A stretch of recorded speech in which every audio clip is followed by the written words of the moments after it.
Good morning and happy Black History Month, and welcome to the February 15th meeting of the Campaign Finance Board. Today, the Campaign Finance Board will be voting on enforcement actions from the 2021 elections and public payments for the upcoming 2023 election cycle. Next order of business is the approval of the minutes from our last meeting, which was the meeting of January 17th. I move the approval of those minutes. Is there a second? Second. All those in favor? Aye. Aye. Those opposed? Abstentions? Motion carries. My readings was actually my report. I don't have anything further to report today, so I'll ask our executive director for her report. Thank you. Let's keep it nice and succinct. I'm a little bit longer, but I have a lot of good news to report. Very busy at the agency. So good morning to the board members, the staff, and the public. I will say that our heart goes out now to those impacted by the many tragedies that have transpired from Syria and around the U.S. And we hope that people can find justice and find peace in these really trying times. And I really appreciate, first, I should say, before I say appreciate the CFB, we of course condemn bigotry and racism. And our deeply mission-driven team, which I truly appreciate, still shows up and logs on every day, week, and month. However rough some of the challenges are out there, and I really appreciate the resilience that we have and that we're building to serve the people of New York, even when sometimes the news looks bleak. One of the very exciting and meaningful parts of our work here at the Campaign Finance Board is our Small Donor Democracy Program. So on a very positive note, our amazing team has been working hard to ensure that candidates meet their deadlines and their thresholds that make running for office in our city more accessible. So it's another big day for a historic program, and we have 11 candidates for the upcoming 2023 elections who are eligible for payment today. We also have one post-election payment from a citywide special election. It was the first citywide special election in 2019 under the Campaign Finance Board. So the first one that was citywide under the program in our about 30-year history. So that's really remarkable. Our staff will also be hosting training sessions for campaign staff and candidates in the coming days. On February 16th, there will be a 2023 and 2025 CSMART training. Then on the 22nd, we will have a post-election training. And on the 28th, there is a new to the CFB training. So training for staff. So registrations close a minute before midnight, the day before the training dates. And if you have questions or need to reschedule, email us at trainings@nyccfb.info or visit our website. We are also offering a series of in-person and virtual trainings in partnership with Civics for All to prepare students and educators for Civics Week, which is March 6th through 10th. It's an opportunity to engage your school and community ahead of a very important city council election. So if you've been wanting to get more involved and weren't sure where to start, this is a great opportunity. So you can find out more about these trainings at www.nycvotes.org/events or check out our website.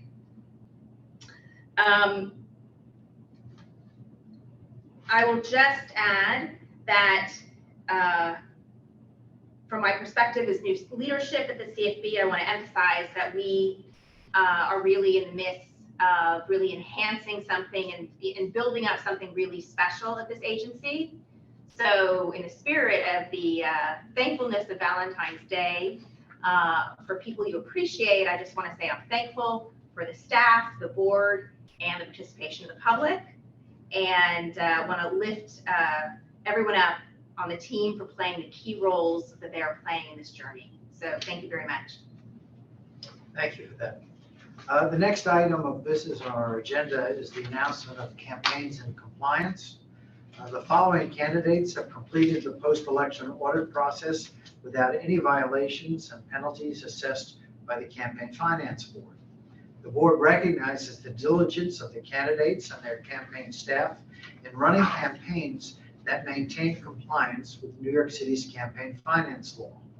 Of these campaigns, 3 are first-time candidates with the CFB. So the campaigns in compliance, all from the 2021 election cycle.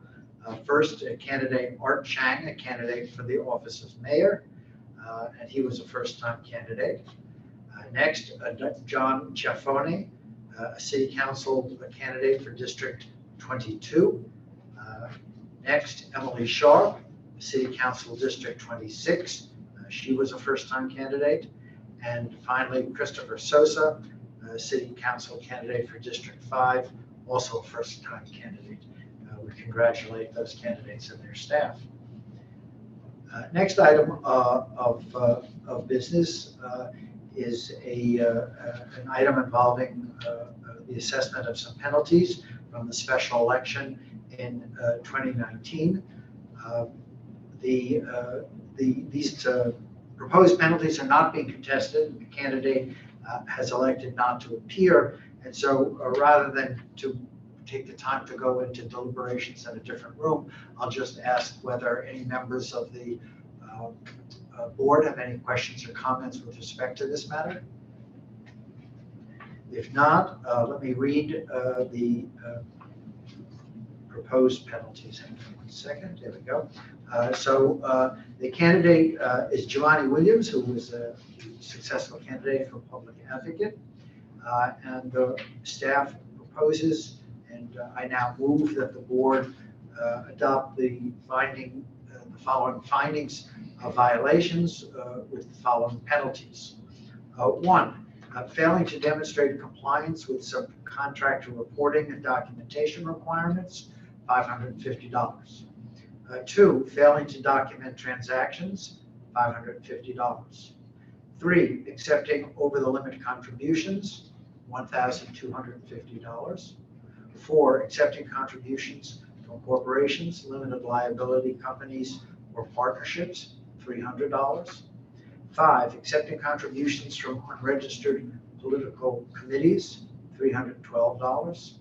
6, failing to demonstrate compliance with intermediary reporting and documentation requirements, a violation but no penalty. 7, failing to demonstrate that spending was in furtherance of the campaign, $4,562. 8, making impermissible post-election expenditures, violation, no penalty. That total recommended penalties, therefore, are $7,524. I move that we adopt those findings and impose those penalties. Is there a second? Second. All those in favor? Aye. Aye. Opposed? Abstentions? Motion carries. In addition, with respect to Mr. Giovanni's campaign, there are further public funds payments that are due. And so I move that the following public funds be paid to that campaign, totaling $43,450. Is there a second? Second. All those in favor? Aye. Aye. Opposed? Abstention? Motion carries.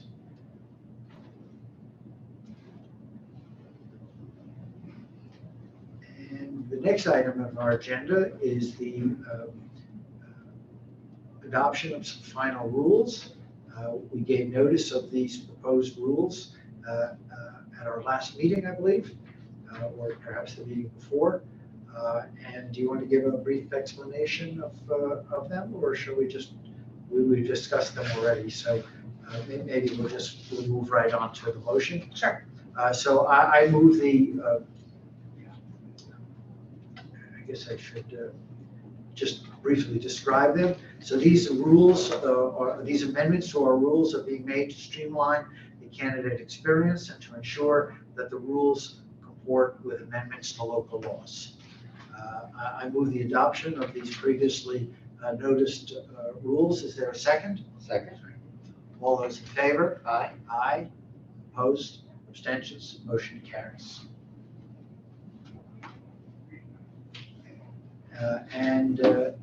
Next, we have some public funds payment determinations for the 2023 election cycle, and I'll ask our executive director to describe these before we vote. Sure. Thank you, Chair. So far we have 111 candidates registered for the 2023 elections for 51 council seats, and 11 candidates recommended for payment today related to those elections. First, we have Susan Lee from District 1, recommended for $46,702.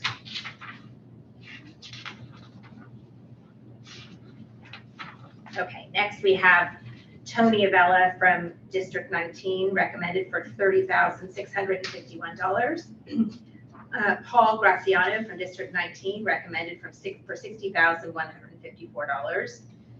Vicky Palladino from District 19, recommended for $95,733. We have Ricardo Pacheco from District 25, recommended for $42,963. We have Julie Wan from District 26, recommended for $174,800. We have Ethan Felder from District 29, recommended for $50,836. We have Lynn Schulman from District 29, recommended for $162,518. And we have Wei Yi Chan from District 43, recommended for $68,324. We have Harold Tischler from District 44, recommended for $174,800. We have Justin Brannon, District 47, recommended for $104,428. And we have Amber Adler, District 48, recommended for $51,015. So that actually I miscounted. Thank you, Dan Cho. It's actually 12 payments today, leading to a total of $1,062,924. Thank you. I move the approval of those those payments. Is there a second? Second. All those in favor? Aye. Aye. Abstentions? All those opposed? Abstentions? The motion carries. I think that concludes our agenda for today. We're going to have a brief executive session, but in which there will be no action taken. So I will move that we break for executive session and adjourn directly. Is there a second to that motion? Second. All those in favor? Aye. Abstention? All those opposed? Abstentions? Motion carries. Thank you. We've completed our public business for today, and we'll see you next month.